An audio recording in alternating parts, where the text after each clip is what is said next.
Hello guys, I hope you are doing well. मैं आपको अपने यूट्यूब चैनल लर्निंग अपॉर्चुनिटी पर वेलकम करता हूं। और आज की वीडियो बहुत ही इंपॉर्टेंट होने वाली है। आज हम बात करने वाले हैं ओपन डोर स्कॉलरशिप के हवाले से। ओपन डोर स्कॉलरशिप अभी 4 डेज़ के अंदर ओपन हो जाएगी। इसमें 4 दिन इसके ओपन होने में बचे हैं। तो ये वीडियो बहुत ही इंपॉर्टेंट होने वाली है। हम बात करने वाले हैं कि किस तरह से आपने इस स्कॉलरशिप की जो फर्स्ट स्टेज की जो टेस्ट होती है उसको कैसे क्रैक डाउन करना है, उसको कैसे पास करना है, और उसके साथ साथ आपके डिग्री के मुताबिक, यानी अगर आप बैचलर के लिए अप्लाई कर रहे हैं, मास्टर के लिए अप्लाई कर रहे हैं, तो कौन कौन से डॉक्यूमेंट्स रिक्वायर्ड हैं इस स्कॉलरशिप के लिए, और फर्स्ट स्टेज को कैसे आपने पास करना है, और फर्स्ट स्टेज के लिए कौन कौन से डॉक्यूमेंट्स रिक्वायर्ड होते हैं। वीडियो को लास्ट तक देखिएगा ताकि तमाम तरह स्टेप्स और तमाम तरह डिटेल्स मैं आपके साथ शेयर कर रहा हूँ। तो सबसे पहले इसका ओवरव्यू ले लेते हैं। तो फर्स्ट स्टेज का जो टेस्ट है, वो जब आप अपने डॉक्यूमेंट्स सबमिट करा देते हैं उसके बाद वो स्टार्ट हो जाता है। उससे पहले जो है कुछ चीज़ें हैं मैं आपके साथ डिस्कस करना चाह रहा हूँ कि ओपन डोर स्कॉलरशिप जो है कंपटीशन बेस्ड एक स्कॉलरशिप है। इसमें आपने फर्स्ट और सेकंड स्टेज का टेस्ट देना होता है। उससे पहले ये जो स्कॉलरशिप है इसमें बैचलर, मास्टर और पीएचडी वाले अप्लाई कर सकते हैं। ये तीनों डिग्री के लिए है, और यहाँ पे जो है आपको आइल्स की भी ज़रूरत नहीं पड़ती और ना ही किसी एप्लीकेशन फ़ी की। उसके साथ-साथ बात करते हैं कि इसमें जो बेसिक एजुकेशनल रिक्वायरमेंट्स है वो क्या है?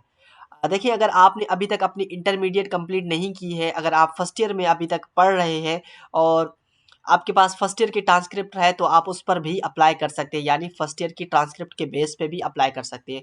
उसके बाद अगर मैं मास्टर के लिए हवाले से बात करूँ कि अगर आपकी बैचलर की डिग्री नहीं आई है, तो आप अपनी 7th सेमेस्टर की जो आपकी ट्रांसक्रिप्ट है आप उस पर भी अप्लाई कर सकते हैं। इसी तरह पीएचडी वाले भी अप्लाई कर सकते हैं विदाउट उसकी जो फाइनल ट्रांसक्रिप्ट है उसके। तो ये एक बहुत बड़ी अपॉर्चुनिटी है इस स्कॉलरशिप के अंदर। आपकी अगर डिग्री कंप्लीट नहीं है तो आप फिर भी एलिजिबल हैं इस स्कॉलरशिप के लिए। उसके बाद रिक्वायर्ड डॉक्यूमेंट्स की मैं बात करूँ तो ये बहुत ही इंपॉर्टेंट सेक्शन है, इसको आपने समझना है। सबसे पहले ये समझिए कि पोर्टफोलियो क्या होता है। देखिए, पोर्टफोलियो उसको कहते हैं जहाँ पे आपको स्कोर जो है काउंट किया जाता है। अब जो भी आप डॉक्यूमेंट्स वहाँ पे अपलोड करेंगे फर्स्ट स्टेज पे, तो आपके डॉक्यूमेंट्स काउंट किए जाएंगे स्कोर के हिसाब से, और हर डॉक्यूमेंट्स का अपना अपना स्कोर होगा।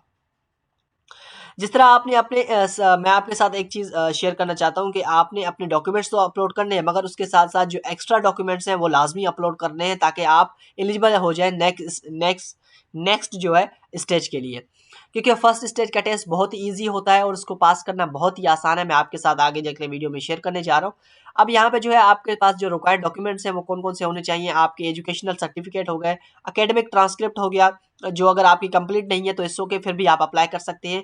मोटिवेशनल लेटर में कौन-कौन सी चीज़ें होना लाज़मी है, तो ये भी मैं आपके साथ शेयर करने जा रहा हूँ। और उसके अलावा आपके certificates of academic achievements and competition courses etc, ये जो है ये बहुत ही इंपॉर्टेंट सेक्शन है। यानी अगर आप अचीवमेंट और अपने एकेडमिक कॉम्पिटिशन सर्टिफिकेट्स वहाँ पे अपलोड करते हैं तो इससे आपका स्कोर बनता है, और स्कोर से आपका जो है सेकंड स्टेज के लिए चांसेस बढ़ जाते हैं। लैंग्वेज सर्टिफिकेट है तो उसको लाजमी अपलोड करें, अगर नहीं है तो इट्स ओके। और other supporting document your portfolio. Other supporting document, आपके पास कोई भी अचीवमेंट है, आपने कुछ भी किया है, किसी वॉलंटियरली आपने काम किया है, किसी जगह पे आपने सर्व किया है, तो वो भी आप यहाँ पे अपलोड कर सकते हैं, क्योंकि ये बहुत ही मैंडेटरी होते हैं और ये आपके जो है पोर्टफोलियो को स्ट्रॉन्ग बनाते हैं। अब बात यहाँ पे करते हैं, जो नेक्स्ट स्टेप होता है हमारे पास वो होता है how to pass a first stage. देखिए, उसके लिए आपने सबसे पहले जो है पहले तो अपना जो फील्ड है वो आपने चूज़ करना होता है। तमाम तर डॉक्यूमेंट्स अपने अपलोड करने पड़ते हैं, और डॉक्यूमेंट्स में जो है आपके हर डॉक्यूमेंट्स का स्कोर काउंट किया जाता है। जो भी आप डॉक्यूमेंट्स अपलोड करेंगे वहाँ पे आपका जो डॉक्यूमेंट है उनका स्कोर काउंट किया जाएगा, और स्कोर होता है वो 100 होता है। आप जिसमें जितना डॉक्यूमेंट्स अपलोड करेंगे तो उतने ही आपके स्कोर बनेंगे, और उसके साथ साथ आपके टेस्ट का भी स्कोर बनता है। अब टेस्ट कैसे पास करना है, तो सबसे पहले तो आपने अपना जो है डॉक्यूमेंट्स लाजमी जो भी मैंडेटरी है वो आपने अपलोड करने हैं, और उसके साथ साथ जो है आपने अचीवमेंट सर्टिफिकेट कुछ भी है आपके पास, छोटे मोटे सर्टिफिकेट्स हैं, वो भी आप अपलोड करेंगे ताकि आपका जो है पोर्टफोलियो स्ट्रॉन्ग हो जाए। अब टेस्ट जो होता है फर्स्ट स्टेज का, आपने उसको कैसे पास करना है, वो सिंपल सा ये है कि आपने एआई से देख के उसको पास करना है। क्योंकि जो फर्स्ट स्टेज का टेस्ट होता है उसमें कोई भी कैमरा नहीं होता, कुछ भी नहीं होता। आपने सिंपल सा 2 मोबाइल लेने हैं। एक मोबाइल अपने पास रखना है, जिससे आपने क्या करना है, स्कैन करते जाना है गूगल लेंस से। गूगल लेंस से जैसे स्कैन करेंगे तो आपके पास 40 मिनट होते हैं, कोई 40 क्वेश्चंस होते हैं, वो आपने गूगल लेंस से जल्दी-जल्दी में स्कैन करके उनके राइट आंसर देते जाने हैं। तो इसी तरह जो है आपका फर्स्ट स्टेज कंप्लीट हो जाएगा और उसको मैं आपको करके दिखाऊंगा जब ये ओपन हो जाएगी स्कॉलरशिप। अभी बताने का मकसद ये है कि आपने इस तरह से फर्स्ट स्टेज को पास करना है। अगर आप खुद से देना चाहते हैं, अगर आपकी फील्ड में आप इतने एक्सपर्ट हैं, तो आप खुद से भी दे सकते हैं, मगर अगर मैं आपके साथ जब चांसेस ज़्यादा आप चाहते हैं कि आपका स्कॉलरशिप अचीव कर सकें, तो आपने सिंपल सा ऐसे करना है। और सेकंड स्टेज के लिए भी मैं आपके साथ कुछ चीज़ें, टिप्स और ट्रिक्स शेयर करूंगा कि किस तरह से आपने अपने सेकंड स्टेज के लिए कौन कौन सी चीज़ें प्रिपेयर करनी है ताकि आप इजीली टेस्ट को पास कर सकें। तो फर्स्ट स्टेज का आपको समझ में आ गया होगा। सिंपल सा आपने ज़्यादा से ज़्यादा डॉक्यूमेंट्स अपलोड करने हैं और उसके साथ साथ आपने जो टेस्ट है वो एआई से देख के देना है, और इसमें कोई रॉकेट साइंस नहीं है। 2 मोबाइल होने चाहिए या आपके पास लैपटॉप होना चाहिए। आपने सिंपल सा वहाँ से स्कैन करते जाना है और वहाँ पे जो है आंसर को टिक करते जाना है और सबमिट करते जाना है। उसके बाद यहाँ पे जो हम बात करते हैं जो मोटिवेशनल लेटर है उसमें कौन-कौन सी चीज़ें होनी चाहिए। तो मोटिवेशनल लेटर के अंदर जो एकेडमिक बैकग्राउंड यहाँ से पूछा जाएगा आपसे, why you select a field, why you want to study in Russia, your goals, why you are suitable candidate. अब ये जो है ये सवाल आपसे पूछे जाएंगे वहाँ पे जब आप अपना मोटिवेशनल लेटर देंगे, तो इसको ऑलरेडी अभी से प्रिपेयर कर लें। जैसे ही आपसे वहाँ से पूछा जाए तो आपने कॉपी पेस्ट करके अपने तमाम तर वहाँ पे चीज़ें अपलोड कर देनी है जो आपके मोटिवेशनल लेटर के हवाले से है।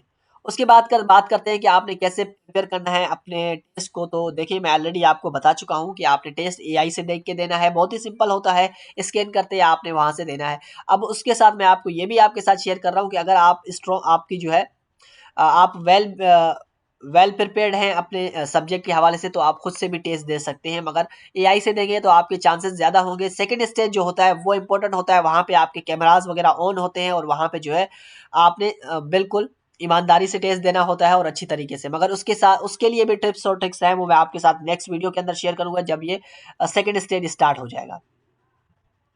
अब उसके बाद हमारे पास सेकंड स्टेज आता है। इस स्कॉलरशिप का जो सेकंड स्टेज होता है वो मेन इंपॉर्टेंट होता है, जिसके हवाले से आपको पासपोर्ट आपके पास होना लाजमी है। फर्स्ट स्टेज में आपको पासपोर्ट की नीड नहीं पड़ती, सिंपल से डॉक्यूमेंट्स होते हैं, बस वो अपलोड करने होते हैं। मगर यहाँ पे जो है आपको पासपोर्ट की नीड पड़ती है, क्योंकि यहाँ पे जो है आपका कैमरा ऑन होकर आपका टेस्ट होना है।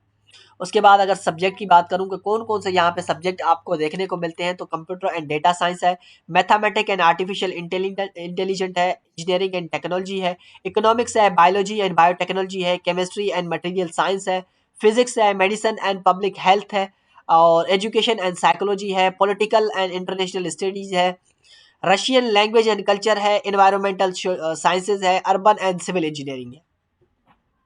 उसके बाद यहाँ पे अगर मैं स्कॉलरशिप की बेनिफिट की बात करूँ, तो यहाँ पे जो है आपको तमाम ये जो है गवर्नमेंट की जानिब से स्कॉलरशिप है, और जो सक्सेसफुल कैंडिडेट हैं उनको फुल्ली ट्यूशन फ़ी मिलता है, और उसके साथ-साथ जो है उनको वहाँ पे अकोमोडेशन मिलता है और मंथली स्टाइपेंड मिलता है। यानी ये फुल्ली फंडेड स्कॉलरशिप है, इसमें कोई भी एप्लीकेशन फ़ी नहीं है, ना ही आइल्स रिक्वायर्ड है। उसके बाद बात करते हैं इंपॉर्टेंट डेट्स की कि ये कब ओपन होने वाली है। जिस तरह मैंने आपको बताया कि इसमें 4 दिन बचे हैं, 20 अगस्त को ये ओपन होने वाली है, और उसके बाद यहाँ पे जो है इसकी जो डेडलाइन है फर्स्ट स्टेज की, वो जो है फर्स्ट स्टेज की जो डेडलाइन है वो 13 नवंबर को है। 13 नवंबर के बाद इसकी डेडलाइन हो जानी है, और 13 नवंबर इसकी जो है डेडलाइन है, और 13 नवंबर तक ये चलनी है, क्योंकि ये डेट को एक्सटेंड भी करते हैं। पोर्टफोलियो डेडलाइन जो है 1 नवंबर है। फर्स्ट स्टेज रिजल्ट का जो है आना वो 13 नवंबर को आएगा। सेकंड स्टेज जो है वो 13 नवंबर से लेकर 20 दिसंबर तक चलता है। उसके बाद आपके जो रिजल्ट्स जो है वो आना शुरू हो जाते हैं कि आप पास हैं कि नहीं। अब मेरी आपको एडवाइस ये है कि सबसे पहले जो है आपने अपना जो फील्ड है वो राइट फील्ड चूज़ करना है, और अपना जो पोर्टफोलियो है वो अच्छा बनाना है। उसके साथ साथ अपना जो मोटिवेशनल लेटर है उसको ऑलरेडी प्रिपेयर कर देना है, और prepare for the test. Test के लिए आपकी प्रिपरेशन जो है मैं आपको ऑलरेडी बता चुका हूँ, तो बहुत ही सिंपल है। आपने क्या करना है, एआई से देख के देना है, और सेकंड स्टेज के लिए मैं वीडियो बनाऊंगा कि किस तरह से आपने सेकंड स्टेज का टेस्ट क्रैक डाउन करना है। तो उसके साथ साथ अब यहाँ पे जो है आप यूनिवर्सिटी की लिस्ट लाजमी देख लीजिएगा, क्योंकि आपने वहाँ पे यूनिवर्सिटी में अप्लाई करना है। नीचे जैसे ही आते हैं तो आपको यहाँ पे यूनिवर्सिटीज़ की जो लिस्ट है वो मिल जाती है, तो अपनी यूनिवर्सिटीज़ को लाजमी देख लेना है यहाँ पे कौन कौन सी यूनिवर्सिटीज़ यहाँ पे पार्टिसिपेट कर रही हैं। तो ये बहुत ही इंपॉर्टेंट चीज़ होती है कि आपने सबसे पहले यूनिवर्सिटीज़ को ओवरव्यू ले लेना है, ताकि आपको आइडिया हो जाए कि आप किस यूनिवर्सिटी में अप्लाई करने जा रहे हैं। तो मोस्टली जो है मॉस्को के अंदर ही यूनिवर्सिटीज़ ऑफर कर स्कॉलरशिप ऑफर कर रही होती है, मगर आपने क्या करना है, मॉस्को से हट के दूसरे कंट्री सिटीज़ को भी आपने टारगेट करना है, ताकि आपके चांसेस ज़्यादा हो जाए।